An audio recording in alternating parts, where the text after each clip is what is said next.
Welcome sa mga titos and titas, lolos and lolas, ates and kuyas, at sa lahat ng mga G's, repas natin na nakikinig sa ating podcast ngayon. Ito ang Talk Talk sa Hood, podcast ng mga pogi.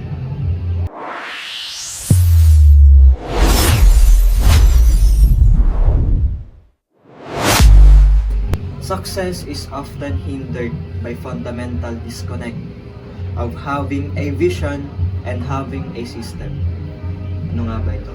Ito ang karaniwang problema na dinadanas ng mga estudyante. Hindi lang estudyante, kumbaga lahat ng tao dito sa mundo.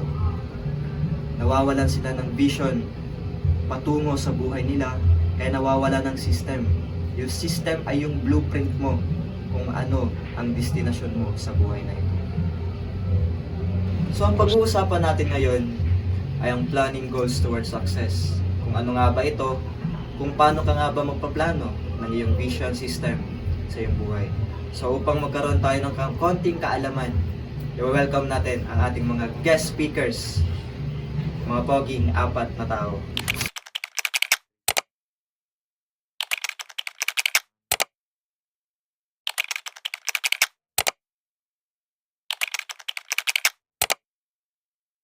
So para sa inyo, ano nga ba ang success? Para sa akin, yung success is about efforts. And kung wala kang efforts, wala ka rin marapit. Kung tamad kang tao, tapos wala kang ginagawa sa bahay nyo, ngayon gumawa ka na para maging successful kasi kailangan mo ng efforts about success, being success. Kaya ba? What is success to your mind? Sa akin naman, it's about progress siya. Hindi siya pagdating lang sa trabaho. Progress is sa pagiging tao mo.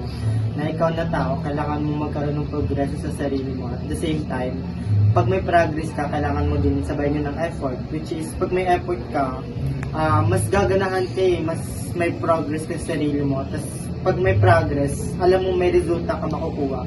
May result kang makukuha. And then, ayun, definitely makukuha mo yung success na hinahanap. So, para sa akin naman, achievement. So, kaya na sinabi nila, effort, progress, hindi lang dapat yun. Kailangan mo rin may ma-achieve sa buhay, diba? So, kasi sa atin ngayon, pagka wala kang na sabihin ng mga tao, kesyo ganito, ganyan. So, para sa akin, kailangan mo na-achieve. Para sa akin naman, according sa mga sinabi nila, effort, progress, achievement. Para sa akin, realization tsaka fulfillment. Pag na-achieve mo ang effort mo, pag na-achieve mo ang progress mo, pag nakuha mo ang achievement mo, kailangan mo maging ma-fulfill lahat yun. And marirealize mo, pag na-fulfill mo lahat yun, marirealize mo na nagbabago na pala ang buhay mo, sumasukses ka na, and sumasukses ka ng wala natatapangan tao dahil sa effort, progress, achievement. Guest speakers natin, no? Nakaka-overwhelming talaga. Kasi basically, kung kailangan mo talaga ng success, kailangan mo talaga mag-effort. Tama din yung sagot ni Mr. Mark na kailangan mo ng progress. If you have effort, you will have progress. If you have progress, magkakaroon ka ng achievement. Achievement, pre, sabi mo. Tapos fulfillment, realization, marirealize natin na paunti-unting nagbabago yung buhay natin dahil sa effort lang binigay natin. So, salamat sa sagot nyo. Napaka-sarap nun, pre. So yung magtatanong ako ngayon ng question, pero basically random to. Magro-roulette tayo dyan sa camera, ipa-flash natin. And kung sino man na mapili, naway sana ay maganda yung marinig natin sa kanya. So ang tanong ay, is success only about achieving goals?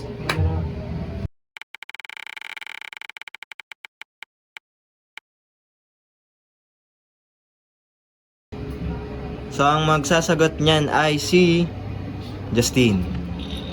Let's hear it from Mr. Justin Castañeda. Is success only about achieving goals? For me kasi hindi. When you have goals, hindi naman agad magiging successful ang buhay mo. Marami kang pagdadaan ng buhay. You have a lot of challenges. And for me, is success achieving goals? No. Pero ang ibang opinion ko about that is success is about accepting God in your life, not only achieving goals Kasi sabi ko nga, maraming challenges na mangyayari, maraming kang pagdadaanan. But when you praise Him and when you accept Him in your life, all of the impossible things will be possible. So, yun, napakagaling talaga ni Mr. Justin Castaneda in terms of question and answer. So, welcome back again sa Talk Talk sa Hood. Makikipagkulitan lang naman tayo sa mga guest speakers natin. Tatanungin lang natin sila kung ano nga bang kahulugan or ano ang nire-represent ng mga damit nila. So, mag-start tayo kay Mr. Calvin G. G, damit ko. Gusto ko lang I just want to look more formal. Kasi yung mga ganitong usapan, di ba? Wala naman akong masyadong nare-represent sa mga. Meron ako mga different kind of business dyan. Pero di naman masyadong importante sa akin. Pero yung assets ni Mr. Calvin, gaano na ba kataas? Lang, saktuan lang. Napaka-humble talaga ng speaker na ito pa. So, next tayo kay Mr. Bernal. Number G. Simple lang ako malamit, ano? Hindi naman, wala lang pa kayo yung mga tao para sa damit ko. Wala lang sila pa kayo kung anong suotin ko, wala lang. Ito lang, simple lang, be humble. Kung humble si Mr. Calvin, mas humble si Mr. Bernal. Humble ba kaya si Mr. Castaneda? Siyempre, hindi. Joke lang. Damit ko ngayon, it shows the formality and the simplicity. Pero yung mga damit naman, hindi naman napapakita niya kung gaano ka kayaman, di ba? Totoo naman, hindi Hindi naman napapakita niya kung mayaman ka sa... wala lang pa kayo ng ibang tao. Kaya naka-blazer ka ba, mayaman ka na. Di ba, pre? Naka-relo lang ako na Seiko, original na ba? Hindi yung damit yung magdadala sa tao, yung tao yung magdadala sa damit. Hindi naman porket, black shoes, formal na, porket formal, mayaman na ako. Sobrang yaman na ba ako noon, di ba? Successful na ba ako porket Tiger stock. So, si Mr. Samiliano po, umihi lang saglit. Hindi ko alam kung anong ginagawa doon sa CR. Pero mamaya-maya babalik yan, tanungin din natin siya. Ginanong ko na lang. So, nakabalik na po si Mr. Samiliano, galing sa comfort room. Tanungin natin siya kung ano nga ba yung way ng pagsusuot niya at ano mga nare-represent ito sa buhay. So, Mr. Samiliano, Damit ko naman. Alam ko tapos na magsalita. Ang damit ko naman, sobrang simple lang naman. Kasi naniniwala ko na yung success, hindi siya nadidefine sa kung ano man yung damit ng tao. And then, eto, may small, may small club na ibig sabihin na small business can be success din. Hindi lahat ng business hindi patayan ng kalakihan. Yeah, hindi batayan yung malaking business para maging success ka. Small business can be success. Ano nga bang business ni Mr. Samiliano? Siyempre, sinasabi niya business. Libre mo naman kami. Ito nagbibenta ng gold dyan. Gold yan. Pero silver yan. Malay mo, Low-key lang yun, low-key. low-key ano lang, low-key So, business. successful ba yung tao? Dapat low profile lang. For me, hindi. Meron din naman kasing successful na hindi kilalang tao, pero bilyonaryo eh. Yung alam mo yung mga successful na tao, pero kumakain lang sa karinderya, kumakain lang kung sa maliliit na mga stall sa kung saan-saan. Pero feel ko talaga, galing ka pa Boracay eh. Kasi yung base mo. Hindi, galing lang sa Walang meeting ganun, walang meeting. wala, chill lang muna kasi medyo pamaldo sa business ngayon. Saka feel ko, pre. Kasi may iba-iba iba't ibang successful na tao. May mga mayabang, may mga humble. Kumbaga may mga mayayabang, may mga mayayaman. May mga mayabang na mayaman. May mga mayayaman na Walang mga tahimik lang, pre. Kaya kung ikaw, mayabang ka, pero wala kang alam, mas magandang bigyan mo na ng effort. Para sa effort na yun, magka-progress ka, sabi nila. Magkaroon ka ng achievement, fulfillment, at marirealize mo. Ayun, successful ka na pala. Hindi ka lang mayabang na walang alam, kundi mayabang ka na, mayaman ka pa. Saka pre, hindi nabibase sa itsura ng tao yung pagiging mayaman. Hindi mo mabibase sa kanya na successful yan kasi maputi yan. May mga taong nag-hard work na umitim dahil sa pagkatrabaho, pero sila yung mas mayaman sa mga mapuputi. Parang ganun yung Oo, effort may iba naman na ibang tao na nagsisimula lang sa mahirap, na nagiging successful dahil sa hard work nila, gano'n. Yan ang pinakamasarap na ano, no, bro? Yan ang pinakamasarap na success, yung nagmula ka sa scratch. Oh, Na scratch. ginapang mo na mayroon pa yung process ka para ma-achieve mo yung goals. Successful. Hindi talaga ng process. Kasi doon papasok sinabi ko kanina na marirealize mo na nagbabago na pala mo. Bago. Dahil sa lahat ng ginawa mong progress, hard work, extra work. So, yun yung mga paraan pala, no? Gawin ko kaya yan para maging successful ako. Mayaman ka na, di ba, Mr. G? Mr. G. Ako naman papakilala. Kung nga, Mr. G? Yung relo ko kay Kuya. Yung Kuya polo ko Will. kay Kuya. Kuya Will. Eto, trousers ko kay Kuya. Lahat to kay Kuya. Kuya Will. Baka naman. Joke lang. Regards pala dyan sa mga kuyas natin. Salamat sa mga efforts nyo, sa mga pagsusuporta sa mga kapatid nyo, sa pagpapayo. Yun lang. So, medyo tumaas yung kulitan natin, no? Pero okay lang kasi part yun ng natin. Ranting in a different way. In a happy way. So, yun lamang po. Magbabalik tayo ulit sa Talk Soul. What makes a person successful? What makes a person successful? For me, discipline. Kasi kung wala kang disiplina sa buhay, wala rin say-say kung ano yung mga pinagagawa mo. May progress ka, may effort ka, pero wala kang disiplina. Kailangan mo ng, kumbaga, mamba mentality, kung tawagin nila. Hindi yung basta ganto-ganto lang, gawa-gawa ka lang, disiplina. Para sa akin, pre, Pepper.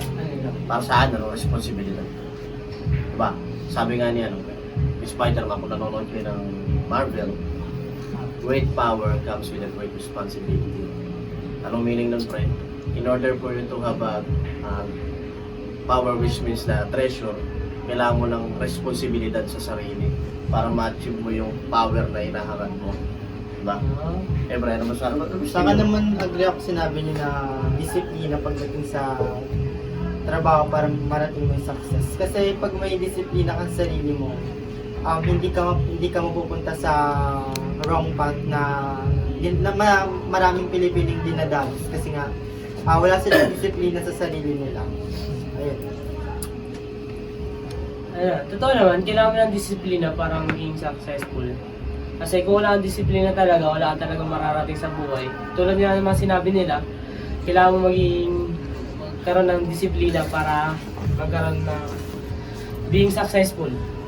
Tsaka aside sa pre, sa disiplina, kailangan mo rin progress. Progress, kailangan mo talaga progress para... Disiplina sa progreso. Growth, kumbaga. Kasi Para Kailangan mo growth. para yung pag mo, pre, hindi ka mawawala sa landas.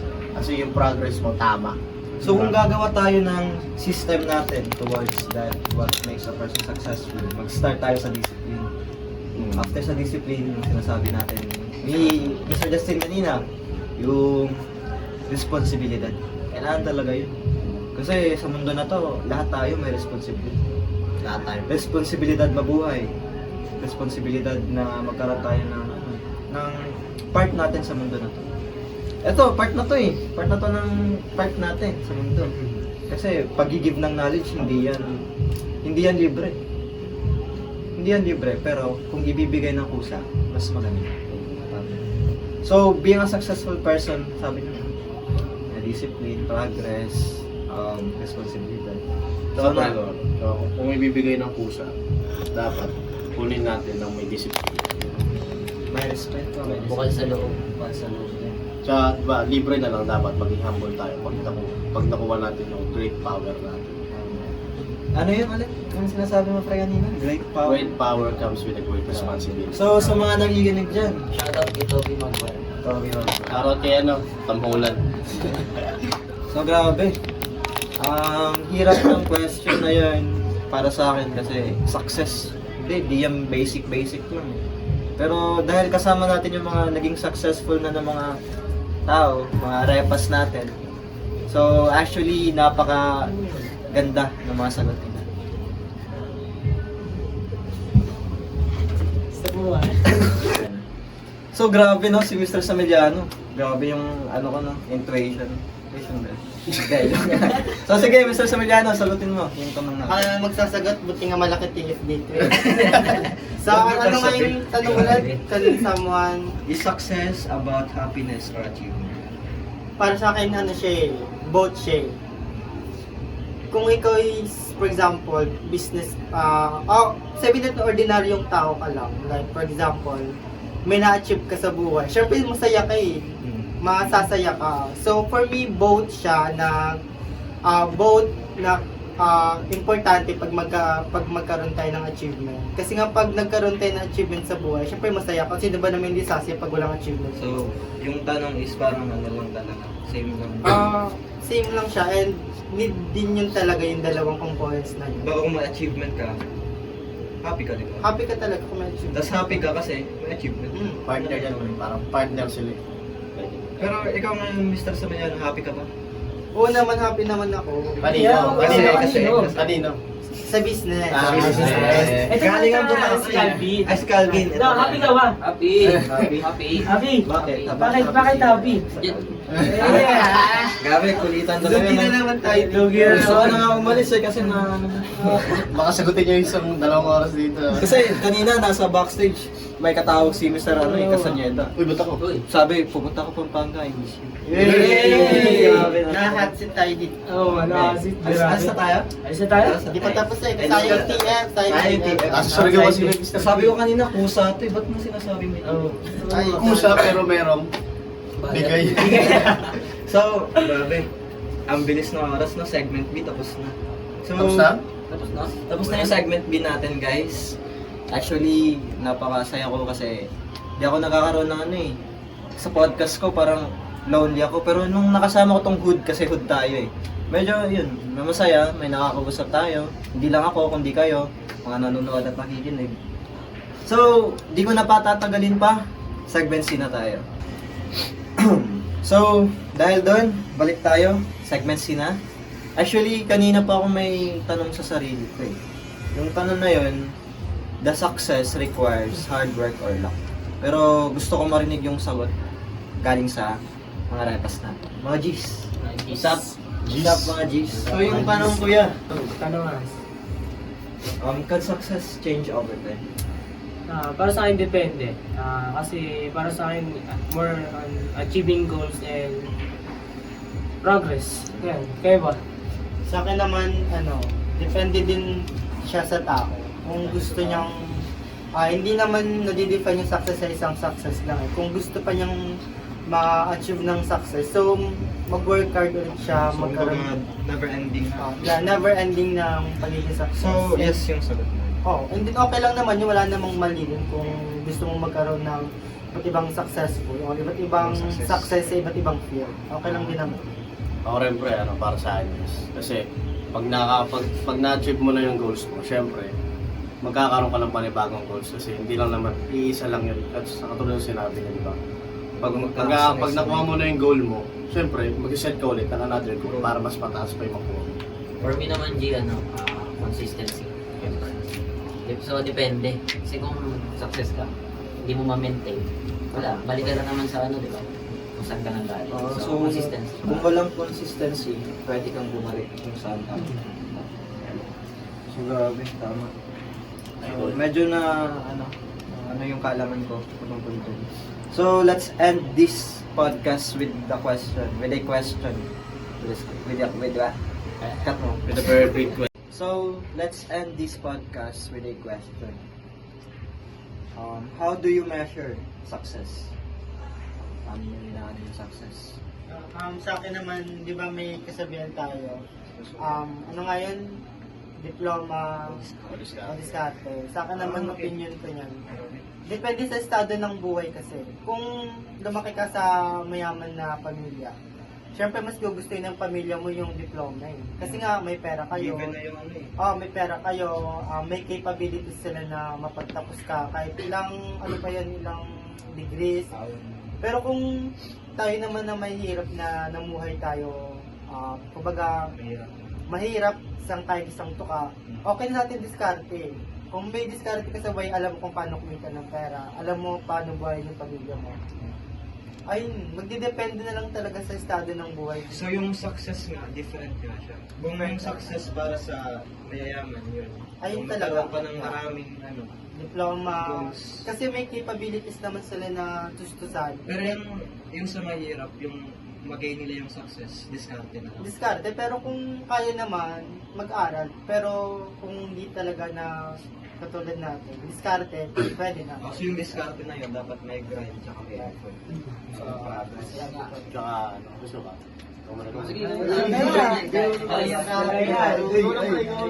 Respect yung ano nila. So, yun, kaya yung sinabi niya, diploma, diskarte. Para sa akin, unang-una, nandito ka sa Pilipinas, napakataas ng standard pare. So, kung nag-aaral ka, sabihin natin nag-aaral ka, hindi ka ganun ka, alam mo yun, yung past learning. So, tapos, maano ka, masumikap ka, kaya mo diskartehan yung ano, yung makakuha ng diploma. Diba? So, doon pa lang nahuhug na yung diskarte. Paano pa nakakuha ka ng diploma? Ang dami mong armas, di ba? So kung sa success, yung sa planning goals towards success, kailangan din diskarte din. Oo. Kasi kung may diskarte ka nga, kailangan ng effort, progress, grinding. Diba? Kasi ako, agree ako sa kanya na both sa kanya, di ba sabi, both diskarte at diploma. Agree rin ako sa diskarte at diploma. Kasi kung wala kang diskarte, wala rin diploma. Kasi diskarte ka ng pang, kanyari, walang nagbibigay sa'yo ng baon. Kailangan mo dumiskarte pang baon para makapasok sa school, para makuha mo isang diploma. Para Especially dun sa mga mahirap. students natin na Nabuhay yung student. Kasi dito sa Pilipinas, mataas talaga yung standards. Sinabi niya na yan. Kailangan mo talaga Swerte ng- ka talaga kung mayaman ka. Kasi diploma. Pinanganapang mo yun, no? Hihigin. Agree naman ako sa mga sinabi nila sa diploma, diskarte. Pero aside from this diploma and diskarte, alam yung sinabi ng Bini sa kanta nila na ang buhay ay di karera. Pero di ba sa Pilipinas, mahirap may mayaman.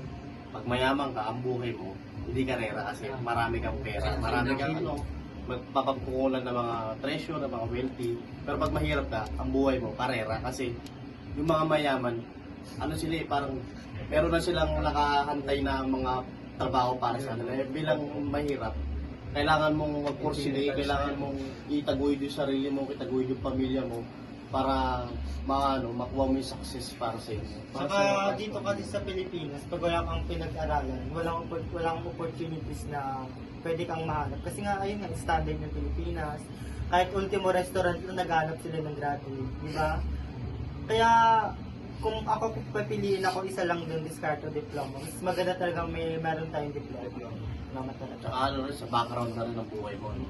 Kasi pag mayaman ka, yung background ng buhay mo, i-judge ka nila na parang ituturing ka nilang mataas na tao. Pero pag yung family background mo na mababa, ituturing ka nilang parang wala lang. Kaya po lang.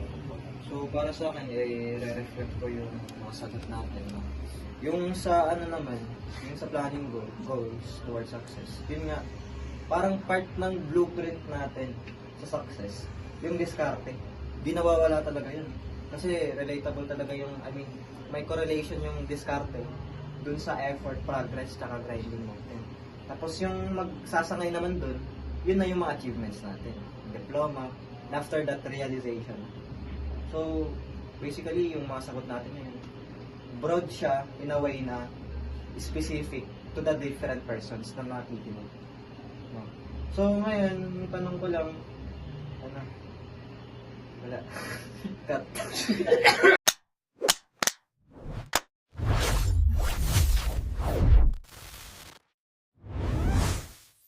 Mga G's. Isap. G's mga G's. So yung tanong kuya, can success change over time? Para sa akin, yes. Kasi nagbabago yung ano yun, ulit sabi mo? Ano yun, nagbabago yung mga... Bago yung pananaw ng pananaw ng mga tao. Kasi change. Well, yan, di ko na alam eh. Start tayo kay Mr. Calvin. G. Calvin. Wait lang, wala akong ano nga, yan naman na. Para sa akin, yes. Kasi nagbabago yung isang pananaw ng isang tao na can change over time success. Nagbabago yung isang tao. Sakit na ulit niya. Nagbabago. Nagbabago yun.